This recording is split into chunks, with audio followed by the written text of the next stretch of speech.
আমরা এক্ষুনি মর্গে আমাদের ডাইরেক্টর জেনারেল অফ পুলিশ অনুরাগ ধানকর সাহেব, ওনার আনন্যাচারাল ডেথ হয়েছে অন ইউনিফর্ম। ওনার অফিস কক্ষে আনন্যাচারাল ডেথ সংঘটিত হয়েছে। দীর্ঘদিনের সম্পর্ক, one of the finest efficient officer Tripura has ever witnessed. উনি, আমি যে এলাকায় থাকি, উনি এলাকার একজন ভোটারও বটে।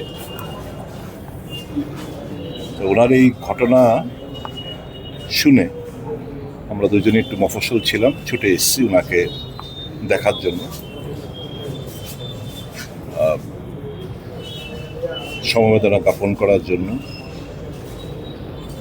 এই মুহূর্তে যেহেতু এটা আনন্যাচারাল ডেথ, আমাদের পক্ষে এই মুহূর্তে এর থেকে বেশি কমেন্ট করা ঠিক হবে না।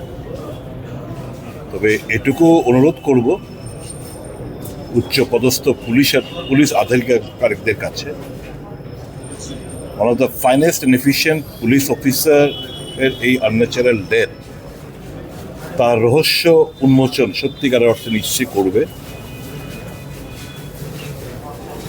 কি পরিস্থিতিতে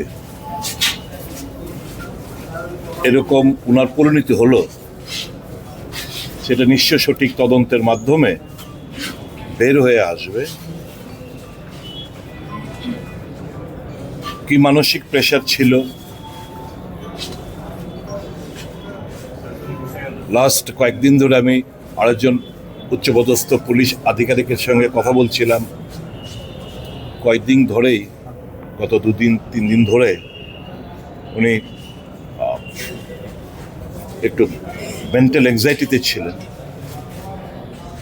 কিসের অ্যাংজাইটি, এই সমস্ত কিছু খুঁজে তদন্তের মাধ্যমে, এরকম তো একটা নজিরবিহীন ঘটনা আমাদের রাজ্যে তো নয়, ভারতে অন ইউনিফর্ম অফিস কক্ষে বাড়িতে করতে পারতেন, বাড়িতে হতে পারত আনন্যাচারাল ডেথ।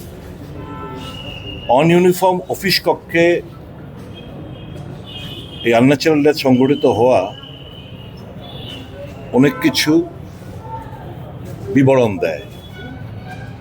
আমি এটাকে এখন পলিটিসাইজ করতে চাই না, শুধু এটুকুই বলবো, সঠিক তদন্ত এবং অতি অবশ্যই আমাদের এখানে হাইকোর্ট আছে, হাইকোর্টের বিচারপতিদের তত্ত্বাবধানে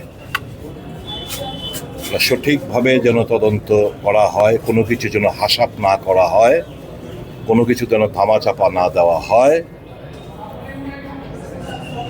কি পরিস্থিতিতে ওনাকে এরকম সিদ্ধান্ত নিতে আনন্যাচারাল ডেথ সংঘটিত হলো, তা খুঁজে বের করার জন্য ত্রিপুরার একজন নাগরিক হিসাবে আমি অনুরোধ জানাবো সরকারের কাছে। কোনো মানসিক চাপ